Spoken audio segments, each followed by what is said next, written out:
বিকেল বেলায় চায়ের সঙ্গে খাওয়ার জন্য কি তৈরি করব সেটা প্রায় আমাদের সবারই একটা চিন্তার বিষয়। রাধে কৃষ্ণ বন্ধুরা, আমি টুলটুল, আর এই টুলটুলের রান্নাঘরে আপনাদের সবাইকে স্বাগত। আজকে আমি আপনাদের জন্য একটা রেসিপি নিয়ে এসেছি, যেটা তৈরি করতে সময় খুবই কম লাগে।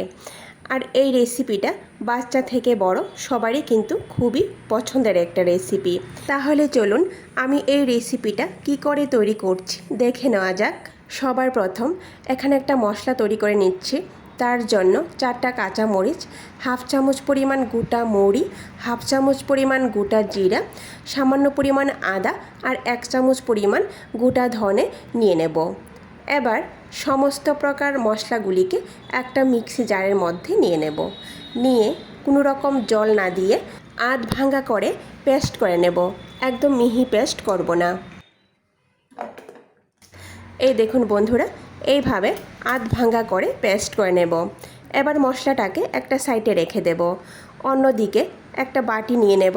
সেই বাটির মধ্যে ছোট বাটি মেপে 2 বাটি পরিমাণ বেসন দিয়ে দেব, সামান্য পরিমাণ লবণ দিয়ে দেব, সামান্য পরিমাণ হলুদ গুঁড়ো দিয়ে দেব আর সামান্য পরিমাণ লাল মরিচ গুঁড়ো দিয়ে দেব। এবার যেই বাটি মেপে আমি বেসন নিয়েছিলাম সেই বাটির 1 বাটি এখানে আমি জল নিয়ে নেব। নর্মাল টেম্পারেচারে রাখা জল নিয়েছি, কোনো রকম গরম জল ব্যবহার করা হয়নি। এবার অল্প অল্প করে জল দিয়ে একটি ব্যাটার তৈরি করে নেব। 2 বাটি বেসনের জন্য এখানে 1 বাটি জল লেগেছে। এবার ভালো করে মিশিয়ে একটি ঘন ব্যাটার তৈরি করে নেব। মনে রাখতে হবে ব্যাটার যাতে কোনো রকম পাতলা না হয়। এই দেখুন বন্ধুরা, ব্যাটারের ঘনত্বটা আপনারা নিশ্চয়ই দেখে বুঝতে পারছেন। এর থেকে কিন্তু ব্যাটার পাতলা হবে না, এরকমই ঘন হতে হবে, তাহলে গিয়ে রেসিপিটা ভালো হবে। এবার ঢাকা দিয়ে ব্যাটারটাকে একটা সাইডে রেখে দেব।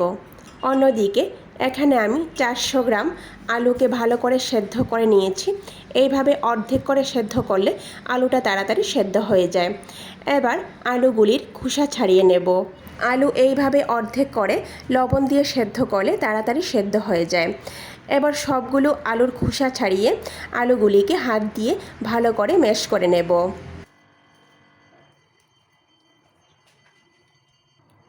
এই দেখুন বন্ধুরা, সবগুলো আলুকে আমি ম্যাশ করে নিয়েছি। এবার একটা সাইডে রেখে দেব। অন্যদিকে চুলায় একটা প্যান বসিয়ে প্যানের মধ্যে 1 চামচ সরিষার তেল দিয়ে দিয়েছি। খুব বেশি তেল দিতে হবে না, সামান্য পরিমাণ তেল দিলেই চলবে। এবার এর মধ্যে সামান্য পরিমাণ সরিষা ফোড়ন দিয়ে দেব।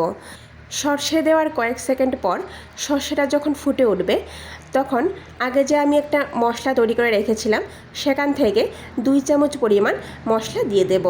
দিয়ে চুলার আঁচ মাঝারিতে রেখে অনবরত নাড়াচাড়া করে একটু ভেজে নেব। বন্ধুরা, 1 মিনিটের মতো লাগবে মশলাটা ভাজা হতে। মশলাটা যখন ভাজা হয়ে যাবে তখন আমি ম্যাশ করে রাখা আলুগুলো দিয়ে দেব। তারপর পরিমাণ মতো মানে স্বাদ অনুযায়ী লবণ দিয়ে দেব। এর মধ্যে আর কোনো মশলা অ্যাড করব না। আপনারা যদি চান তাহলে এর মধ্যে সামান্য পরিমাণ হলুদ গুঁড়ো আর লাল মরিচ গুঁড়ো দিতে পারেন, কিন্তু এটা পুরোপুরি অপশনাল, না দিলেও চলবে। এবার মাঝারি আঁচে এইভাবে স্প্যাচুলার সাহায্যে আলুটাকে আবারও ভালো করে ম্যাশ করে নেব আর মশলার সঙ্গে ভালো করে মিশিয়ে নেব। বেশিক্ষণ ভাজার দরকার নেই, মশলার সঙ্গে ভালো করে মিশিয়ে নিলেই চলবে। বন্ধুরা, এখানে আমি একটা জিনিস, না একটা নয়, 2টো জিনিস দিতে ভুলে গিয়েছি। সেটা হলো ধনেপাতা কুচি আর লেবুর রস।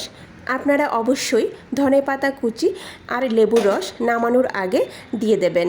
নামিয়ে একটু ঠান্ডা করে নেব। একটা প্লেটের মধ্যে নামিয়ে একটু ঠান্ডা করে নিতে হবে পুরটাকে। তারপর পুরটা যখন একটু ঠান্ডা হয়ে যাবে তখনই আমি এইভাবে মাঝারি আকারের গোল বলের মতো তৈরি করে নেব। বন্ধুরা, আপনারা আপনাদের পছন্দ মতো আকার দিয়ে তৈরি করে নিতে পারেন। এই দেখুন, আমি গোল করে এইভাবে সবগুলোকে তৈরি করে নিয়েছি। অন্যদিকে বেসনের ব্যাটারটাকে আবারও ভালো করে একটু মিশিয়ে নেব। এবার আলুর বলগুলিকে এই বেসনের মধ্যে দিয়ে ভালো করে কোট করে নেব। ভালো করে কিন্তু বেসনের সঙ্গে আলুর বলগুলিকে কোট করে নিতে হবে।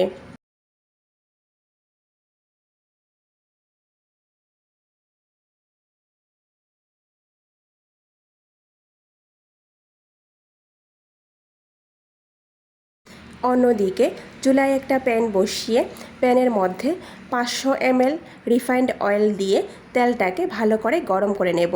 তেলটা যখন ভালো করে গরম হয়ে যাবে তখনই আমি আলুর বলগুলো ব্যাটার থেকে উঠিয়ে এইভাবে তেলের মধ্যে দিয়ে দেব। আর এই অবস্থায় চুলার আঁচটা কিন্তু মাঝারিতে থাকতে হবে। মাঝারি আঁচে উল্টে পাল্টে একটু লাল হওয়া পর্যন্ত ভেজে নেব। এইভাবে উল্টে পাল্টে একটু লাল হওয়া পর্যন্ত ভেজে নেব। বেশিক্ষণ সময় লাগে না বন্ধুরা, 5 থেকে 6 মিনিটের মধ্যে এগুলো ভাজা হয়ে যায়। এই দেখুন ভাজা হয়ে গেছে। এখন আমি এক এক করে তেল ঝরিয়ে উঠিয়ে নেব, একটি পাত্রের মধ্যে উঠিয়ে রেখে দেব। তো বন্ধুরা, তৈরি হয়ে গেল আমাদের আলু বোন্ডা। এটা একটা মহারাষ্ট্রের ফেমাস ডিশ। এই ডিশটা তৈরি করতে যতটা সহজ, খেতে কিন্তু ভীষণ মজা। বন্ধুরা, ভিডিওটি সম্পূর্ণ দেখার অনুরোধ রইল। কেমন হয়েছে কমেন্ট করে নিশ্চয়ই জানাবেন। আর যদি ভালো লেগে থাকে তাহলে সবার শেষে লাইক, শেয়ার আর সাবস্ক্রাইব করে দেবেন। নমস্কার, আজকে এই পর্যন্তই। কথা হবে আবারও পরের ভিডিওতে।